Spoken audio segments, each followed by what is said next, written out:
If you're going to buy this product, you have to have a greater return. It's like an investment. And what we're doing, instead of just thinking of insurance as a balance sheet protection, it actually is viewed as a capital source.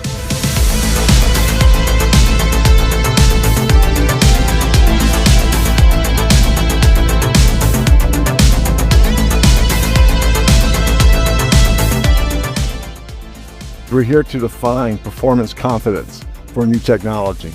And to begin this conversation, we should probably tell our resume.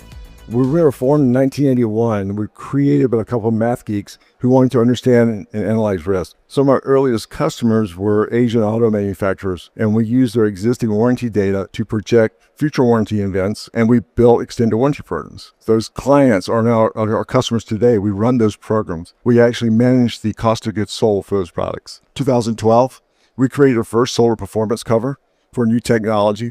It was a 5-year non-cancelable product, 2 years ITC period. So we're very experienced in creating bankability in new tech.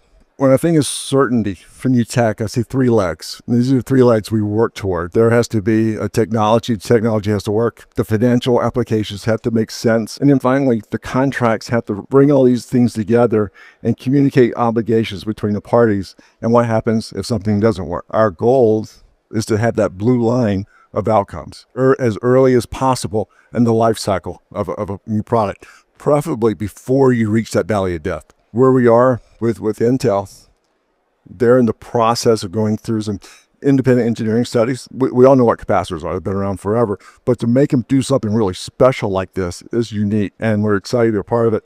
I think you're engaging with your IE this afternoon, and we'll be able to move forward with this bankability.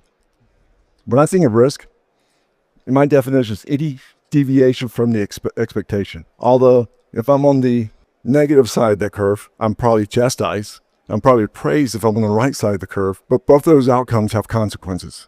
Just one's more painful immediately than the other. So we try to get as close to that sunlight as possible. That's the certainty that everyone's been talking about. So why do we do this? A, we want to avoid the valley of death. I just made a comment about that. If we're doing our job right, especially pre-valley, we're asking the questions of the independent engineers and UL or whoever's evaluating this stuff, or WWT in your test facilities. Let's stress test this, ask the right questions of the data, and build a bridge over the valley. Acceleration, speed of market, dramatic reductions in capital costs, which is pretty important. If you're going to buy this product, you have to have a greater return. It's like an investment. And what we're doing, instead of just thinking of insurance as a balance sheet protection, it actually is viewed as a capital source.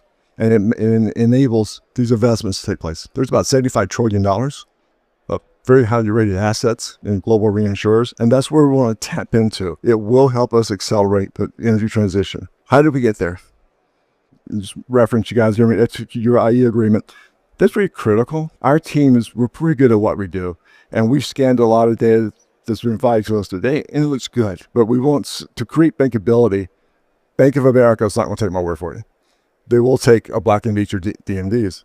So we really want to get this IE right. It's really critical. But if you open it up, the first 2 pages of that document is a disclaimer. There's scope limitations. We're in this environment. Here's our assumptions. There's no guarantee of the future. And I don't blame them for that. They don't make that much money. That's not their job. They're to look at what they're given and make some forecasts out of that.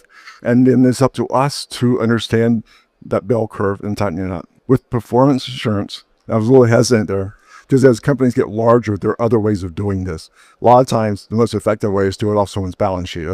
We work with a lot of Fortune 100 companies. That's what we're doing now. To make this effective, we need to have an insurer that has an S&P A or better rating, which is higher than most banks you're talking to. It has to issue cover that cannot be canceled, because the lender's not going to give you money if the policy goes away next year.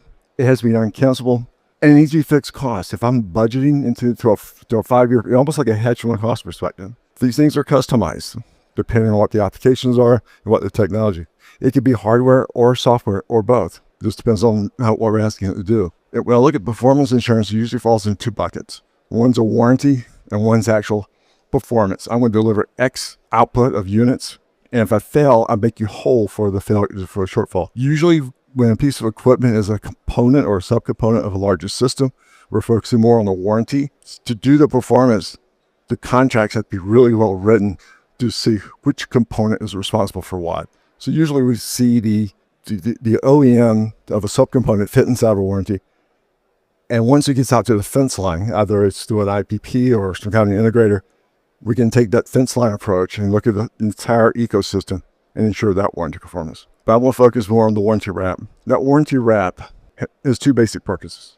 One is like health insurance for the OEM, that there's under forecasted or unforecasted warranty expenses, and if it really starts challenging the balance sheet, they can actually buy, it's like gutter guards on the bowling alley. They can put that protection in place to keep them lowering up the balance sheet.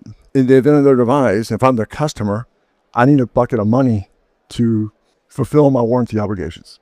When you buy this cover, especially the financial performance side of it, the causes of a income shortfall are usually pretty clearly defined.